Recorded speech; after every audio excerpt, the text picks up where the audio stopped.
Karachi water corporation में grade 16 تا grade 20 के अफसरान के लिए हज कुराए अंदाजी तकरीब चेयरमैन सेक्रेटरिएट कारसाज में मुनक्किद की गई। कुराए अंदाजी में 5 खुश नसीब अफसरान हज सादत के लिए कामयाब हुए।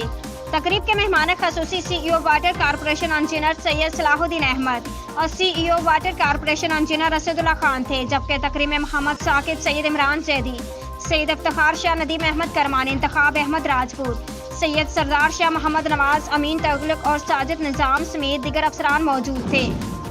इस मौके पर CEO water corporation engineer Syed Salahuddin Ahmed ने खिताब करते कहा कि आज की तकरीब का सेहरा CEO water corporation engineer Asadullah Khan और सदर engineers officers association Nadeem Ahmed Kirmani को जाता है। उन्होंने हज कुरान अंदाजी में कामयाब होने वाले तमाम मुलाजमीन को दिल की गहराइयों से मुबारकबाद पेश करते हुए कहा कि इंशाल्लाह आइंदा आने वाले वक्त में भी वाटर कॉरपोरेशन अफसरान की बेहतरी के लिए मजीद अच्छे इक़दाम किए जाएंगे। उन्होंने हज की सादत पर जाने वाले अफसरान से कहा कि वह वाटर कॉरपोरेशन समेत शहर कायद और वतन अजीज की तरक्की और खुशहाली के लिए खसूसी दुआएं करें।